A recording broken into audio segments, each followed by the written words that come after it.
Teman-teman sekalian, kita akan membahas mengenai tarhib Ramadan, bulan suci. Membahas bulan suci Ramadan, membahas doa Nabi Muhammad SAW yang beliau baca mulai dari setiap masuk bulan Rajab. Ada doa Nabi itu, tiap masuk bulan Rajab, Nabi bilang, Allahumma barik lana fi Rajab wa Sya'ban wa balighna Ramadan. Artinya, ya Allah, berkahilah saya di bulan Rajab, berkahi saya di bulan Sya'ban, sampaikanlah umur saya ketemu bulan suci Ramadan. Ramadan ini, saudara sekalian, adalah bulannya Allah untuk umat Nabi besar Muhammad sallallahu alaihi wasallam. Nabi tahu persis apa yang diturunkan Allah selama bulan suci Ramadan. Nabi ngerti banget betapa mulianya Ramadan. Itu sebabnya Nabi setiap kali masuk bulan Rajab itu selalu minta panjang umur sampai ketemu bulan Ramadan. Karena ya Allah, sayang-sayang nih udah nanggung. Udah nanggung nih ya Rabb. Udah masuk musimnya nih. Udah keciuman baunya nih Ramadan nih dari Rajab nih, ya Allah, tanggung. Sampaikan saya sampai ketemu bulan suci Ramadan. Allahumma barik lana fi Rajab wa Sya'ban wa balighna Ramadan. Ya Allah, berkahi saya di bulan Rajab, berkahi saya di bulan Sya'ban, sampaikan umur saya ketemu bulan suci Ramadan. Kenapa Nabi minta umurnya disampaikan ketemu bulan suci Ramadan? Karena Nabi tahu apa dan sebanyak apa yang Allah SWT turunkan dari kemuliaan-kemuliaan selama bulan suci Ramadan.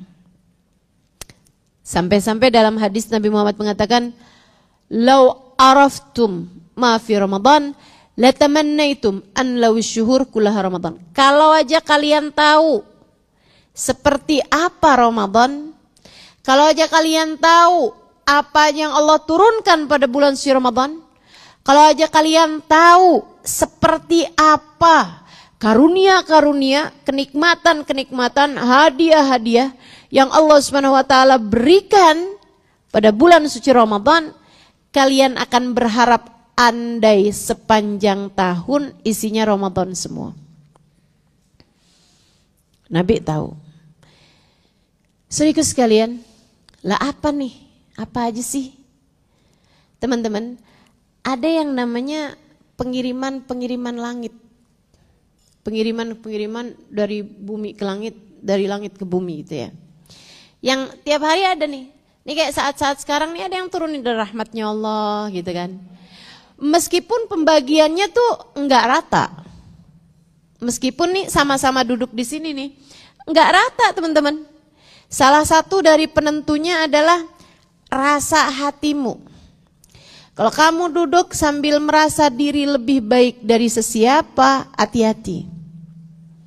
Kamu duduk sambil hatimu merasa ada kebencian dengan seorang dari hambanya Allah, hati-hati. Itu yang seringkali menghalangkan apa yang akan turun kepadamu, kehalang sama penyakit-penyakit hati tersebut. Mau diturunkan rahmatnya Allah, kehalangan sama hasud dan dengki sama orang lain. Hati-hati tuh. Itu tuh gak bisa turun kepadamu tuh. Makanya emang salah satu dari hal penting untuk kita minta kepada Allah, ya Allah, hati yang bersih ya Allah. Hati yang tawadhu ya Allah. Hati yang merasa diri bukan sesiapa ya Allah, karena memang bukankah saya bukan sesiapa. Teman-teman sekalian saya muliakan, begitu ya. Jadi itu transportasi langit. Tapi kalau masuk bulan suci Ramadan, itu sebulan penuh turun hujan, rahmat, turun hujan ampunan, turun hujan kasih sayangnya Allah, turun hujan ijabah doa, turun hujan kelipatan amal-amal ibadah, Segala macam hujan-hujan karunia Allah Subhanahu wa taala itu turun teman-teman saya sekalian pada bulan suci Ramadan dari awal harinya sampai akhir harinya. Sampai akhir harinya. Itu terus seperti itu. Ada entar gerimis, entar deres, entar kayak air bah turun dari langit gitu. Karenanya ketika Nabi Muhammad mengetahui hal-hal yang seperti itu, Nabi pun kemudian mengajarkan kita untuk berdoa. Mintalah kalian panjang umur kalian, setiap kali masuk bulan Rajab, minta panjang umur sampai ketemu bulan suci Ramadan. Tahu persis Nabi apa yang turun pada bulan Ramadan. Terus apa nih yang mesti kita lakukan? Kalau memang begitu banyak yang Allah Subhanahu wa taala turunkan pada bulan suci Ramadan nanti, apa yang mesti kita perbuat? Para ulama-ulama nambahin dari doa yang tadi itu Allahumma barik lana fi Rajab wa Sya'ban wa ballighna Ramadan, sama para ulama ditambahin doanya dengan wa a'inna 'alas siyam wal qiyam wa qiraatil Qur'an. Wa a'inna 'ala siyam wal qiyam wa qiraatil Qur'an. Ya Allah, bantu kami untuk puasanya biar benar. Bantu kami untuk tarawehnya biar bagus. Bantu kami ya Allah untuk baca Qur'annya biar banyak. Itu 3 hal. Terus sama guru kami Sayyidil Habib Umar bin Hafid tambahin doanya. Wa ganni'na bil galil minat ta'am wal manam wal kalam. Ya Allah, jadikan kami merasa cukup dengan sedikit makan, sedikit tidur, sedikit bicara. Kita mau bahas ini. Ya, apa yang perlu kita jaga dan apa yang perlu kita kurangi gitu. Apa yang perlu kita jagain dan apa yang harus kita kurangi. Apa yang harus kita perbanyak dan apa yang harus kita kurangi di bulan Ramadan nanti. Yang pertama yang harus kita jaga adalah puasa. Wa inna 'alas siyam. Gitu kan? Ya Allah, bantu kami biar puasa dengan benar. Serius sekalian, kalau puasa bukan ditambahin, bukan dikurang, bukan diperbanyak. Kita nggak minta ya Allah bantu kami untuk bisa memperbanyak puasa Ramadan. Puasa Ramadan mah nggak bisa diperbanyak. Ya udah segitu itu udah. Antara 29 atau 30. Jamnya juga nggak perlu diperbanyak, nggak perlu. Saya puasanya biar afdol. Saya sahur jam 12, saya buka jam 10 malam. Nggak usah. Nggak usah buka puasa nunggu gelap. Nggak usah. Cukup dengan nunggu saat azan maghrib. Itu yang tukang azan maghrib namanya Saat. Makanya kalau maghrib itu kan saat azan maghrib, si Saat mau azan. Sih sekalian. Jadi itu si Saat merupakan penanda datangnya habis atau penanda habisnya waktu puasa kita. Yaitu waktunya maghrib. Nggak usah tunggu-tunggu sampai isya gitu biar afdol ustazah. Nggak usah. Afdolnya justru bersegera berbuka di saat datangnya waktu maghrib. Ustazah, tapi ya ustazah di dalam Quran tuh bilangnya wa atimmus siyama ilal lail. Wa atimmus siyama ilal lail. Sempurnakanlah puasa kalian sampai malam. Berarti kita mesti nunggu malam, Ustazah. Maghrib kan belum malam, masih sore.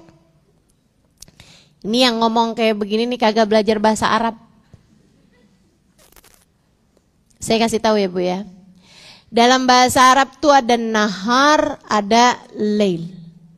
Ada siang, ada malam. Begitu kan ya? Nah, si siang itu Bu mulainya dari terbit fajar. Ada nggak yang bilang kalau jam 4:30 pagi itu udah siang? Hah?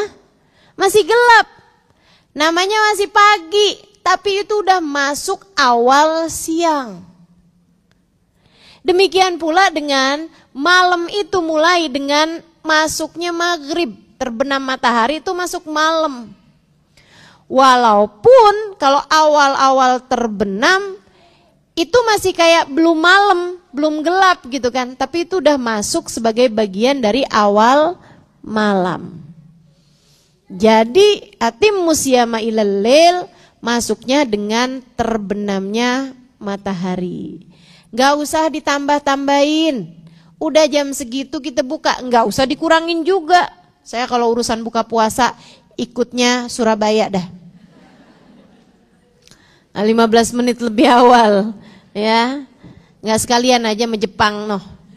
2 jam lebih awal. Teman-teman sini sekalian, jadi itu nggak bisa ikutan sana, ikutan sini. Kamu ikut waktu di mana kamu berada, jangan ditambahin, jangan dikurangin.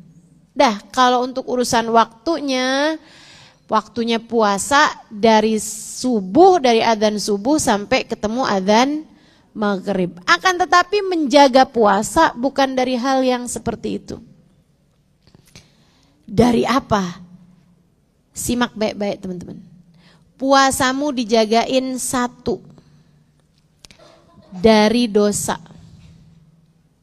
Puasamu jagain 1 dari dosa. Dosanya apa? Dosa-dosa terutamanya yang terkait sama lisan sama mata. Karena Nabi Muhammad menyebutkan khamsun yuftirna shaim, 5 perkara bikin batal habis pahala puasa seseorang. Jadi puasa itu Bu, mirip sama balon. Kamu tuh niup pahala puasa tuh mirip sama kamu lagi niup balon gitu. Saat kamu tiup tuh kan tambah ditiup, tambah gede, tambah gede, tambah gede, tambah gede, tambah gede, tambah gede. Walaupun kamu tidur, walaupun kamu diem, walaupun kamu duduk, walaupun mau kamu baca Quran, mau kamu tiduran aja, pahala puasa tuh jalan terus. Kayak argonya puasa tuh pahalanya jalan terus. Kayak balon tuh kamu terus tiup tuh, tambah gede, tambah gede, tambah gede, tambah gede. Hati-hati tapi begitu kena jarum nggak jadi kecil. Akan tetapi meletus balon. Hatiku sangat gitu. Jadi pahala puasanya tuh udah habis sama sekali tuh. Habis sama sekali. Gak ada sisanya. Gak ada yang ya sekarang pahalanya jadi kecil. Bukan kecil, habis teman-teman. Puasanya udah sampai jadi gak punya pahala gitu. Apa aja itu Rasul? Nabi Muhammad menyebut bohong, ngomongin orang, sumpah palsu, ngadu domba. Itu semuanya adalah ulahnya mulut, ulahnya lisan. Bohong dari mana? Mulut. Ngomongin orang, sumpah palsu, adu domba, mulut. Yang kelima baru an-nadhar bisyahwah, melihat dengan syahwat dari mata, teman-teman. Jadi nih puasa nih mesti banget dijagain dari segala perbuatan dosa, terutamanya dosanya lisan kita. Yuk, puasa berhenti ngomongin orang. Berarti kalau sekarang belum puasa boleh dong Ustazah? Ya latihan dari sekarang ya. Biasain diri buat gak ngomongin orang. Katanya Imam Syafi'i, berhentilah membicarakan aib orang. Sebab kamu juga punya aib, orang juga punya lisan. Sebagaimana kamu gak mau aibmu dibicarakan orang lain, berhentilah dari membicarakan aib orang lain. Lagian ngomongin orang itu kan lempar-lemparin pahala. Ya kan? Kita kalau diomongin orang sih gak apa-apa.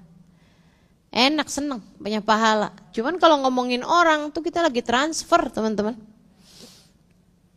Belum tentu amalan kita banyak. Masa udah amalan dikit kita sumbang-sumbang mulu. Nyumbangnya sama orang yang lagi kamu sebel pula. Ngapain? Kamu kan ngomongin orang kan karena kamu sebel sama orang itu kan. Nah kalau sebel ya udah jangan kasih hadiah. Ini malah kamu kasih hadiah pahala. Luar biasa, bener kamu ini ya. Jangan. Kalau kita diomongin orang sih nggak apa-apa, biarin aja. Jangan transfer balik. Nah, habis diomongin orang, kamu habis diomongin sama orang itu tuh, kamu dikatain begini. Sembarangan, padahal dia juga begini. Itu namanya ada orang habis transfer, kamu transfer balik. Mending kalau ngepas ya, takutnya dia transfer 1 juta, kamu balikin transfer 5 juta. Kamu yang rugi teman-teman. Begitu. Bicarain aib orang lain. Itu ngebatalin pahala puasa. Nabi Muhammad pernah semacam menunjukkan hal tersebut kepada para sahabat. Ini cerita pernah disampaikan Sayyidil Habib Umar bin Hafid. Pernah satu waktu Nabi Muhammad itu mau ngajarin para sahabat, Nabi perintahkan orang Madinah buat puasa, tapi sama Nabi dipesenin, ntar kalau waktunya buka, jangan buka kecuali dengan izin saya ya. Waktunya maghrib, para sahabat nih ngantri minta izin menabi. Nabinya berdiri di pintu, sahabatnya ngantri, Rasulullah kami boleh buka? Silahkan. Rasulullah saya dan keluarga buka? Iya. Rasulullah saya boleh buka? Boleh. Rasulullah buka? Iya. Rasul terus tuh sahabat ngantri. Sahabat seneng aja jadi kesempatan buat deket sama Nabi kan. Ada salah satu di antara mereka, ada seorang perempuan, Rasulullah saya buka, Nabi diem aja. Apakah saya boleh buka? Nabi diem aja. Rasul bolehkah saya buka? Diem aja. 3 kali didiemin sama Nabi, dia pun jalan dah tuh. Sedih gitu kan, minggir karena belum dapat izin buka. Belakangnya ada perempuan-perempuan lain juga dapat izin semuanya nih. Yang gak dapat izin ada 2 orang perempuan ini. Mereka temenan ternyata. Udah tuh. Nabi habis selesai semuanya, Nabi Muhammad masuk ke dalam rumah, kemudian Nabi imamin sholat ini apa. Sampai 2 orang perempuan ini bingung, mau masuk ke rumah Nabi, mau nanyain kita buka apa enggak nih Rasul. Yang lain-lain udah pada boleh buka, kita doangan yang belum buka puasa nih, ya ampun lapar gitu-gitu. Tapi mau ngomong nih adab teman-teman. Jadi para sahabat tuh bersama dengan bantuan mereka yang luar biasa dalam dakwahnya Nabi Muhammad SAW, sampai bahkan mau mengorbankan nyawanya, mereka tuh tetap menjaga adab kepada Nabi Muhammad. Nggak ada berani nyelonong gitu ke rumah Nabi gitu kan, masuk bicara tanpa izin Nabi Muhammad tuh nggak ada adab. Bahkan kepada orang-orang yang kayak ini kan habis ngerjain dosa nih ya, perempuan-perempuan ini ya. Dia ini mereka berdua juga tetap adab. Dia nungguin depan rumah, kok kita nggak boleh buka ya. Sampai akhirnya kemudian ada seorang laki-laki yang memang diminta Nabi untuk masuk ke dalam rumah atau apa gitu ya. Sehingga dia mau masuk ke rumahnya Nabi Muhammad. Dia bilang perempuan 2 ini, tolong dong tanyain sama Nabi, kok masuk ke rumah Nabi ya? Saya dipanggil sama Nabi. Tolong dong tanyain sama Nabi, boleh nggak nih kita berdua berbuka? Baik, dia masuk ke dalam rumah. Ya Rasulullah, inna mra'atan tahtal bab tasta'dinani laka an taftura. Wahai Rasul, ada 2 orang perempuan di depan pintu minta izin padamu untuk berbuka. Karena yang lain udah pada buka. Semua Rasul 2 orang perempuan ini doang. Nabi Muhammad mengatakan, hatil wi'a, tolong ambilkan tempat kayak baskom gitu. Ambilkan kayak ember baskom gitu. Diambilin dari belakang. Dibilang buat apa Rasulullah? Murhuman tatagaya fi hadzal wi'a, suruh 2 orang perempuan tersebut muntah di tempat ini. Minta izinnya masukin makanan, sama Nabi diperintahkan buat ngeluarin makanan dari perut. Akhirnya dia juga bingung, tapi para sahabat tuh nggak banyak nanya sama Nabi. Mereka sami'na wa ta'na. Gak kebanyakan pertanyaan-pertanyaan gitu. Keluar nih dia. Dia bilang nih sama Nabi, kalian berdua disuruh buat muntah. Ya gimana kita muntah, kita kan puasa nih seharian gak masuk apa-apa di perut kita.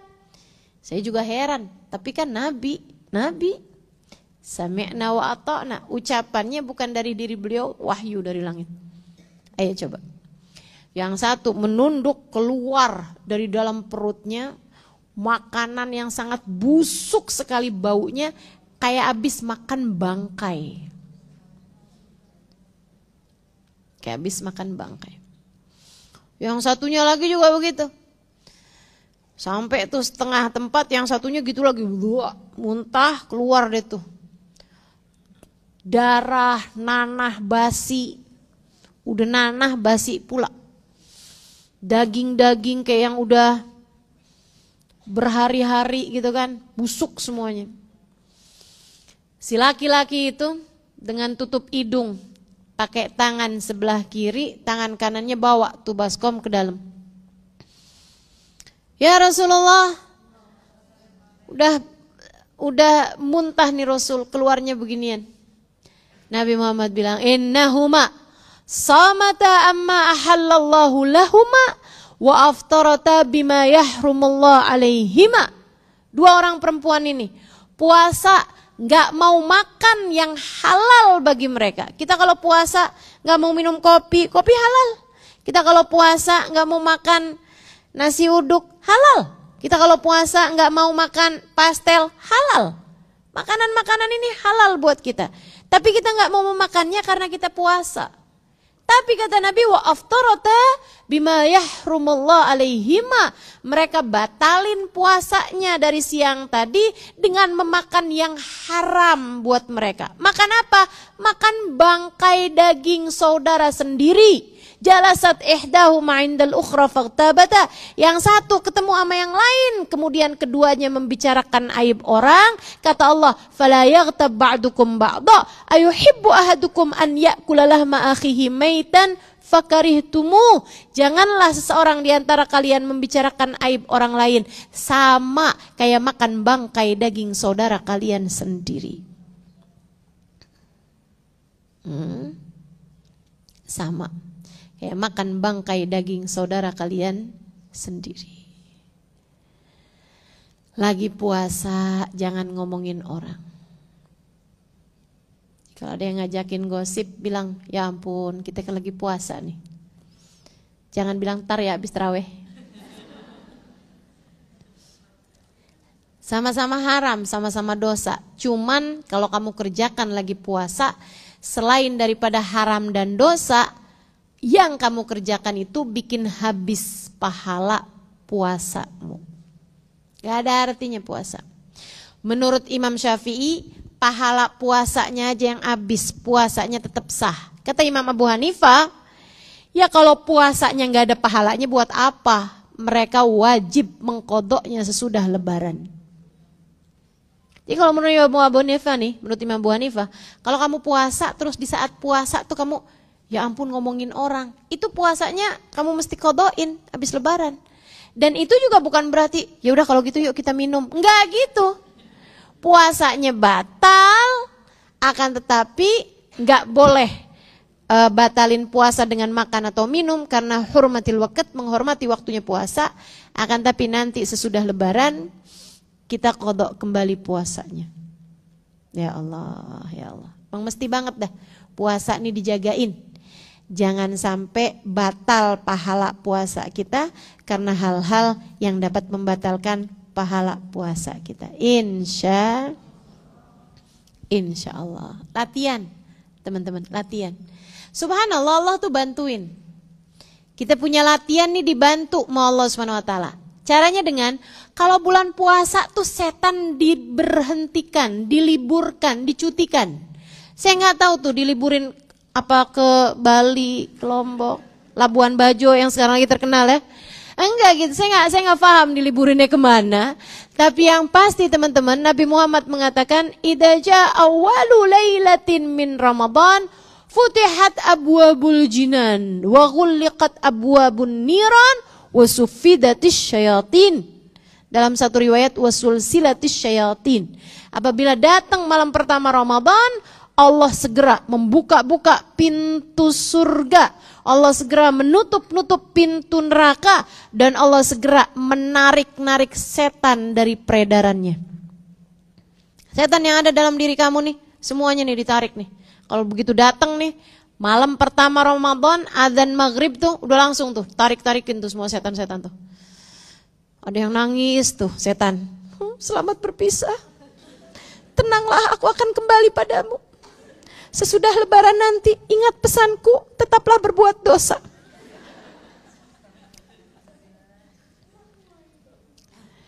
Saudara sekalian yang saya muliakan, ini setan-setan nih, pada diberhentikan, diliburkan pada saat bulan suci Ramadan. Ustazah, tapi kenapa ya saya, bulan Ramadan juga nih, saya kok bisa tetap ngomongin orang? Saya kok bisa tetap marah-marah Ustazah di bulan suci Ramadan? Katanya marah dari setan.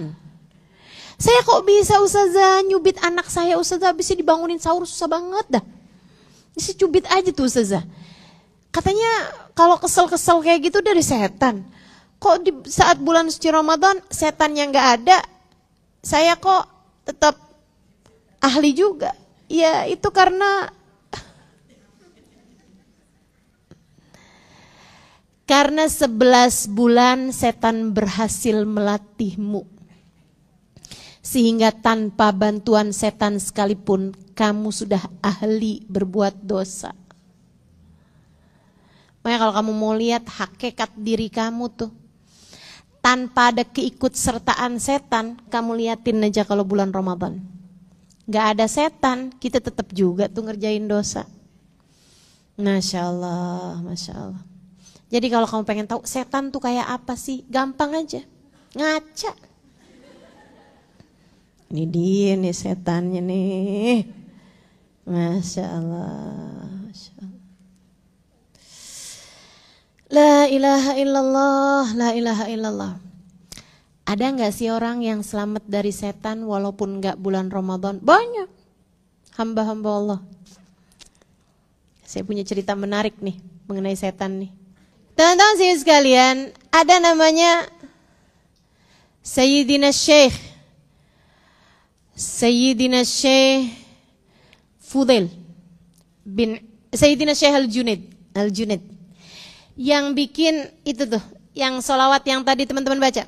As-salatu wassalam alfa alfi, ya benar.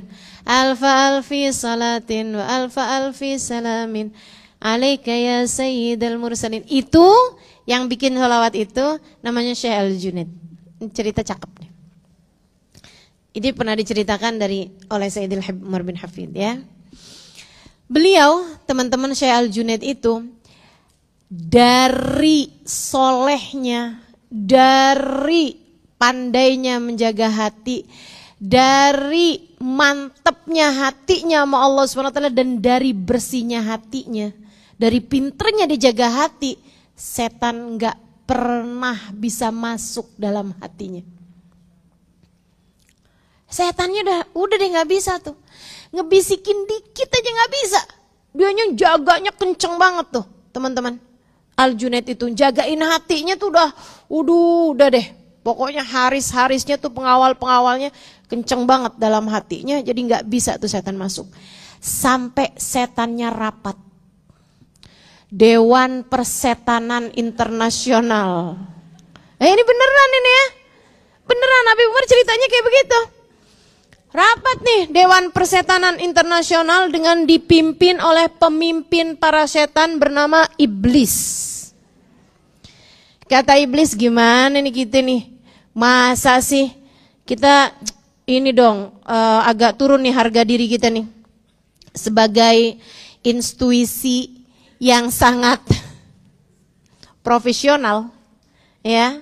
Kita punya kerja yang sudah departemen yang udah kerja dari zaman sebelum Nabi Adam nih sampai sekarang nih, masa ngadepin Junaid atu kita nggak berhasil? Masa ngadepin Junaid satu segala macam tips, trik, segala macam tipu daya, politik semuanya kita nggak ada yang nyampe nih ke Junaid satu nih. Ada yang punya usul nih apa nih yang bisa kita lakukan sama Junaid? Ada satu nih. Salah satu dari kecil-kecil cabai rawit lah dari kalangan setan ini ya. Kayaknya nih urusannya saya nih. Ah iya emang ente nih suka kadang-kadang berhasilan nih orangnya nih. Setannya nih. Kan orang ya. Ente deh kalau gitu. kami tugaskan untuk melakukan visi misi yang paling luar biasa, mengganggu Junaid. Siap, sir. Teman-teman saya sekalian, dia pun kemudian datang ke pondok tersebut nyamar. Tuh setan tuh kalau udah sampai nyamar jadi orang, gitu tuh. Itu tuh udah pengapesan, teman-teman. Udah pengapesannya setan, udah nggak ada langkah sama sekali, dia kemudian nyamar. Pernah tuh nyamar. Waktu di zamannya Nabi juga pernah. Waktu masa hidupnya Nabi gitu. Dia nyamar jadi orang yang ikutan rapat barengan orang-orang Quraisy. Jangan sampai nih ada setan-setan nyamar di antara kita. Tapi kalau saya sih rasa kok zaman-zaman sekarang, jangan kata nyamar, kata setan, ngapain saya perlu nyamar? Orang semuanya udah jadi teman-teman saya. Malah yang ada nih ya, setan-setan nih baca berita di internet, buka TV, kayaknya lama-lama kita nih yang minta perlindungan kepada Allah dari kejahatan manusia. Udah manusianya pada lebih kejam daripada setan. Betul? Setan baca berita gitu kan, ada manusia, ada kakek-kakek, nauzubillah memperkosa cucunya. Kata setan, kita aja kagak ada yang begini ya. Ini lama-lama bisa setan yang minta perlindungan nih. Ya Allah, ya Allah. Ada suami buang istrinya ke laut. Masya Allah, Masya Allah. Ini setan juga berlindung deh. Kata setannya, sejahat-jahat gua masih baik gua sama istrinya gua. Masya Allah. Saudara sekalian saya muliakan, walhasil akhirnya dia pun nyamar pura-pura jadi santri. Pura-pura jadi santri. Dan itu enggak sebentar, enggak seminggu, enggak sehari, enggak sebulan. Bertahun-tahun, teman-teman. Lihatin nih, kalau ada hal yang bisa kita ikuti dari setan, teman-teman, kita bisa mengikuti konsistensinya setan. Setan tuh konsisten banget ngerjain sesuatu, istiqomah, lurus jalannya tuh setan. Profesional ngerjain tugas, teman-teman.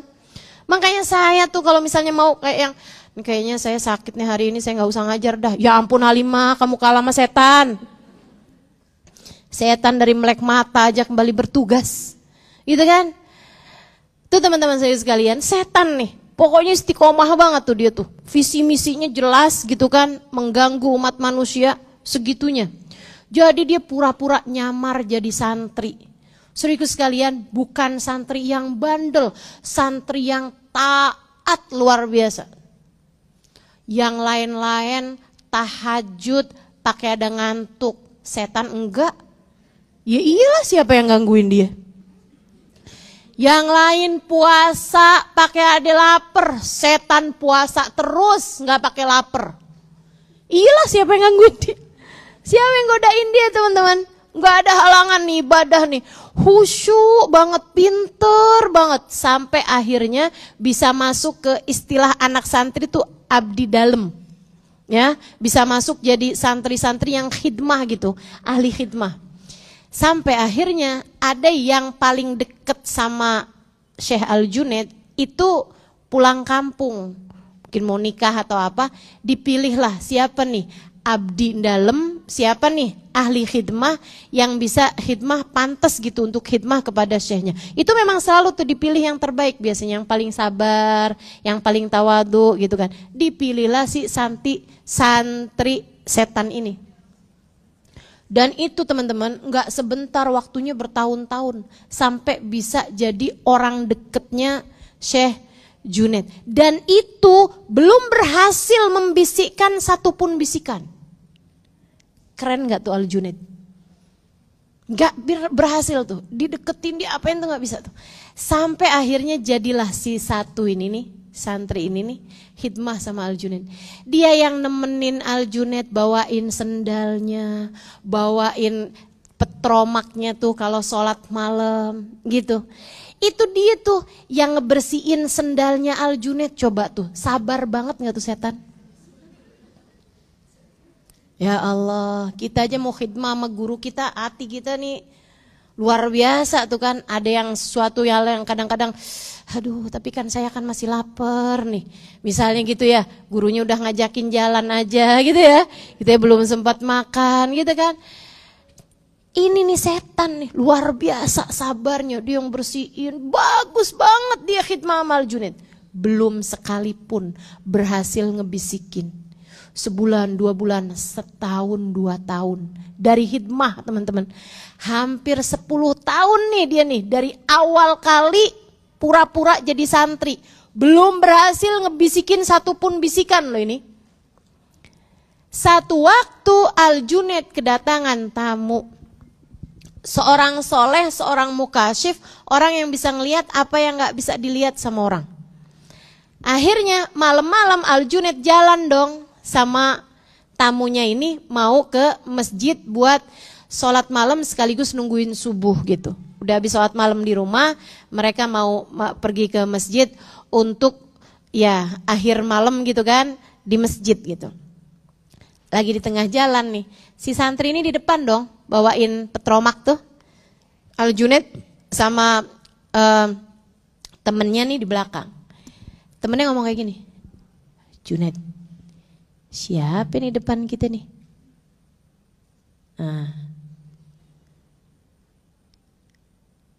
Malaikat bukan.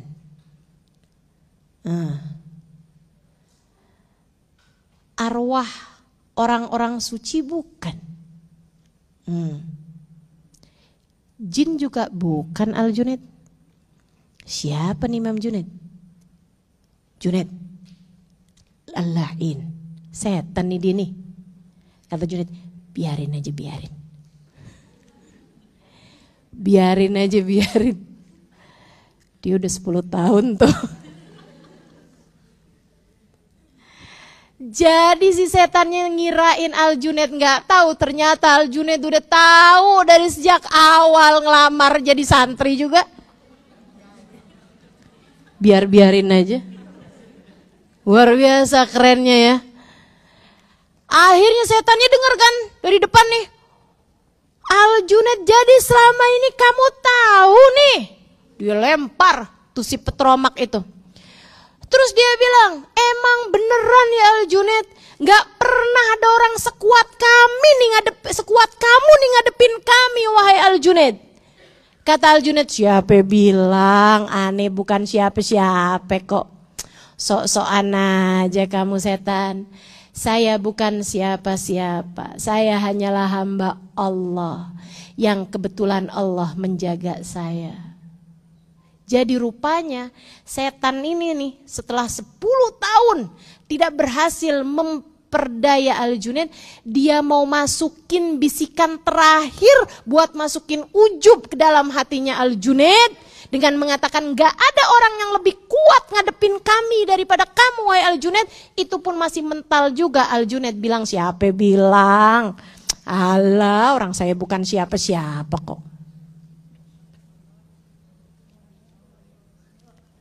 Kita sih kalau diomongin, kadang-kadang pujian yang kita nggak bisa kerjain aja, nggak sebenarnya aja kita iyain.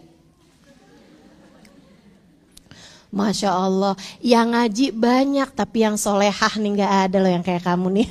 Alhamdulillah. Girang kita. Belum tentu bener aja kita seneng.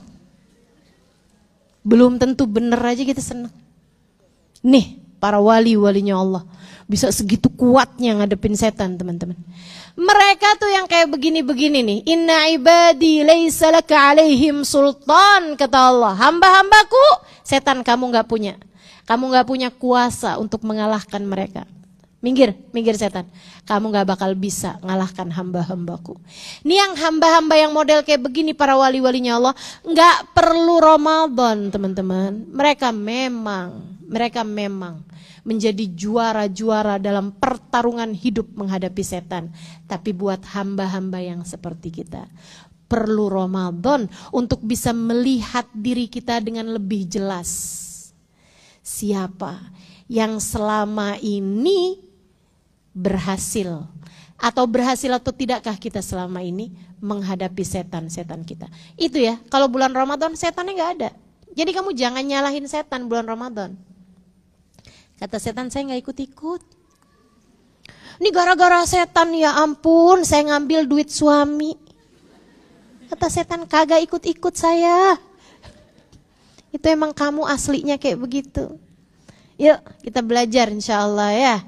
Nih lisan kita jagain, jangan ngomongin orang, jangan ngatain orang, jangan nyakitin orang, terutamanya yang ada di rumah kita sendiri teman-teman. Lisanmu jaga, jangan sampai nyakitin suami. Lisanmu jaga, jangan sampai nyakitin hati anak-anakmu sendiri.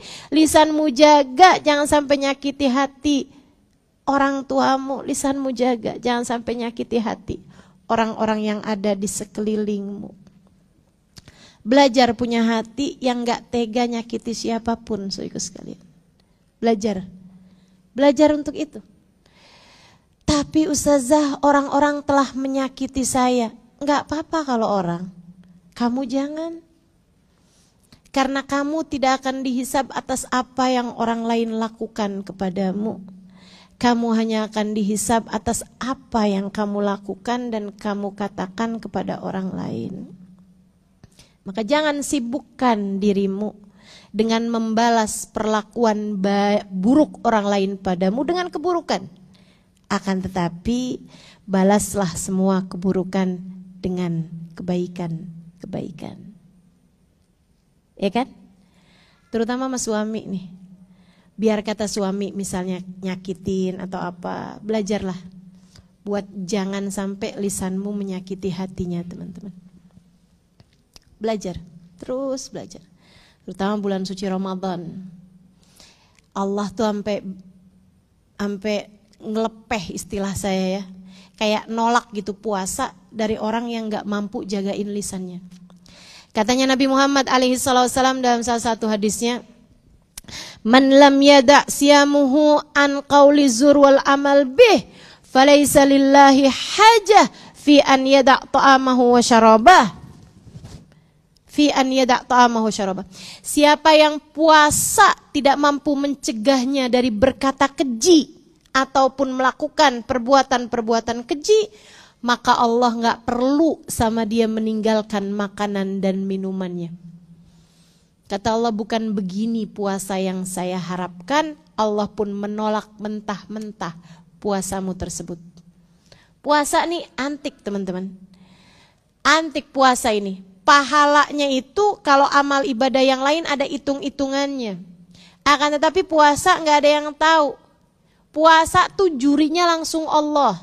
Katanya Nabi Muhammad dalam salah satu hadis qudsinya, a'mal bani Adam lahu illa shaum. Kata Allah, fa innahu li wa ana ajzibih. Amalnya umat manusia nih semua buat dia sendiri kecuali puasa. Allah bilang, puasa kalian untukku, akulah sendiri yang akan memberikan balasannya. Jadi ibadah puasa tuh adalah satu-satunya ibadah yang jurinya langsung Allah. Malaikat nih mungkar nakir nggak tahu pahalanya. Jadi cuma nulis saja puasa, Halimah puasa. Pahalanya berapa tuh nggak tahu dia. Yang nilai Allah Subhanahu Wa Taala sendiri teman-teman. Dan Allah tuh kalau nilai, Allah tahu semuanya ya. Allah tahu segalanya. Allah tahu bagaimana perasaanmu di saat puasa. Allah tahu apakah kamu bisa jaga lisan apa enggak di saat puasa. Dan Allah bilang, begitu puasa kamu enggak bisa nyegah kalimatmu tuh, lisan kamu tuh dari nyakitin hati orang, ngatain orang, dari nyumpahin orang, dari berbuat sesuatu yang keji dengan lisan kamu, kata-kata kotor, kata-kata kasar. Kata Allah, saya enggak perlu kamu ninggal puasa, kamu ninggal makan, kamu ninggal minum. Makan aja sana, minum aja sana. Kayak gitu modelnya puasanya. Buat apa kamu berpuasa? Jika puasa hanya membuatmu meninggalkan yang halal, akan tetapi yang haram malah justru masih kamu teruskan. Jagain puasa, jagain dari segala perbuatan dosa.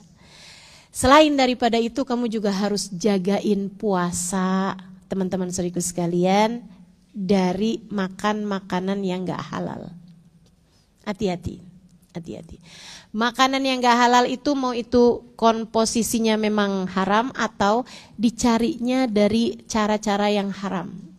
Nipu orang, gak ngasih haknya orang kerja sama kita gak dibayar-bayar, gitu ya. Uangnya itu yang jadi haknya orang kamu makan, saudaraku sekalian, haram.